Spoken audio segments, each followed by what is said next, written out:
तमाम एक कम की गाल बुधाए रहा है। मौसम हली रही है तमाम शदीद गर्मी जी। एक अड़ो फार्मूलो बुधाए रहा है जो तक तमाम घणो कम इंदो ज़बरदस्त है। हिनमल रात जा तकरीबन 10 थी रहा हैं, पर हिनमल वीडियो ठाण जो मूँ इन करे सोचो तो शायद कंहिं भाउ खे ही तरीक़ो मुझो कम अची वञे।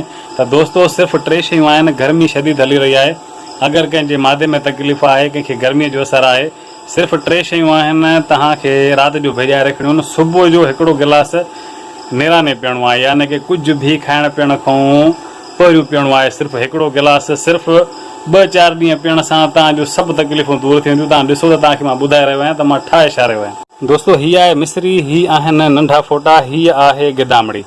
हिकिड़ो गिलास खणणो आहे पाणीअ जो, कंहिं बि जॻ में, कंहिं बि थां में, कंहिं बि शइ में। ही तव्हां मिस्री हिन विझी छॾियो। दोस्तों ही आहे मिस्री, ही आहिनि नंढा फोटा, ही आहे गिदामड़ी। कोई भी एक गिलास पानी जो खाइण खां पोइ उन में ही विझणी आहे मिस्री। मिस्री विझण खां पोइ हे जेके फोटा आहिनि, फोटा तव्हां हिन खे खोले ऐं विझी छॾियो। दोस्तों ही आहिनि फोटा, फोटा तव्हां हिन में विझी छॾियो। फोटा तमामु फ़ाइदे वारा आहिनि। प्लस में ही जेका गिदामड़ी आहे, गिदामड़ी बि तव्हां हिन में रखी छॾियो।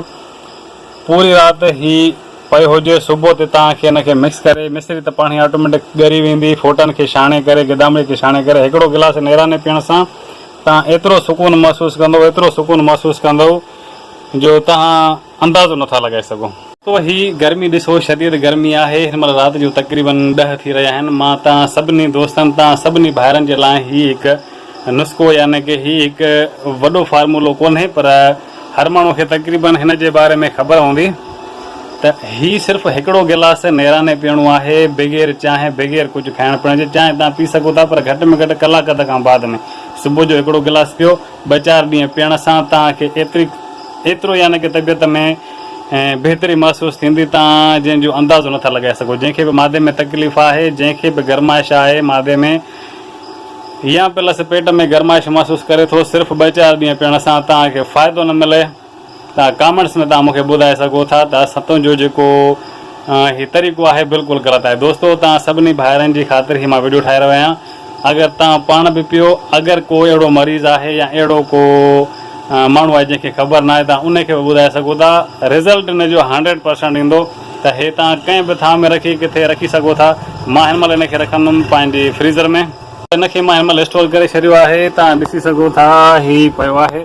सुबुह ते इंशाअल्लाह ताला नेराने मां पीअंदुमि, तव्हांखे वधीक इंशाअल्लाह ताला मां ॾेखारींदुमि त हिन खे आख़िर हिन जा फ़ाइदा कहिड़ा आहिनि, हिन जा नुक़सान कहिड़ा आहिनि। बिल्कुलु वीडियो तमामु इंट्रेस्टिंग आहे, ॾिसिजो पूरो, पाण बि ॾिसिजो, पाण बि इस्तेमालु कजो, दोस्तनि यारनि खे ॿुधाइजो। तमामु हिकु कम जी शइ आहे।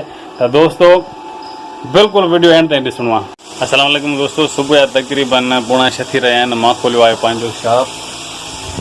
ॿाहिरि मौसम तव्हांखे ॾेखारियां, बिल्कुलु ज़बरदस्त सुबुह जो पर बहितरीनु हिकु थधिकार। ऐं दोस्तों ही आहे शरबत जेको राति मां तव्हांखे ॾेखारियुमि। सुबुह जो नेराने पीअणो आहे, बग़ैर चांहि बिस्किट खाइण जे। हिकु गिलास पीअण सां तव्हांखे अहिड़े तरीक़े सां सुकून ऐं फ़रत महसूसु थींदी, जो मादे जी गरमाइश हुजे या सीने जी जलन, जेके बि हूंदियूं आहिनि गरमाइश वारियूं शयूं बिल्कुलु ख़तमु। हिकु दफ़ो ट्राए कजो, ज़बरदस्त शइ आहे ऐं फ़ाइदो लाज़मी पवंदो। दोस्तों ॾींहं जा तक़रीबन 9 थी रहिया आहिनि। ऐं वेठो आहियां पंहिंजी शॉप ते। सफ़ाई जो कमु मां करे छॾियो आहे मुकमल। सफ़ाई लाज़मी रोज़ाना 2 दफ़ा मां कंदो आहियां। हे ॾिसो त हे 12 हुजे त बिल्कुलु सफ़ाई आहे, ओके। दोस्तों अॼु जो वीडियो हिते ई कयूं था एंड। वीडियो थींदो तमामु लंबो। अगर तव्हांखे पसंदि आयो हुजे त लाइक ऐं कमेंट्स लाज़मी कजो। नवां दोस्त जेके बि आहिनि अगरि सब्सक्राइब करो त असांखे थींदी तमामु घणी ख़ुशी। मिलंदासीं नेक्स्ट वीडियो में। तेसिताईं तव्हां रखिजो पंहिंजो तमामु घणो ख़्यालु। टेक केयर एंड अल्लाह हाफ़िज़।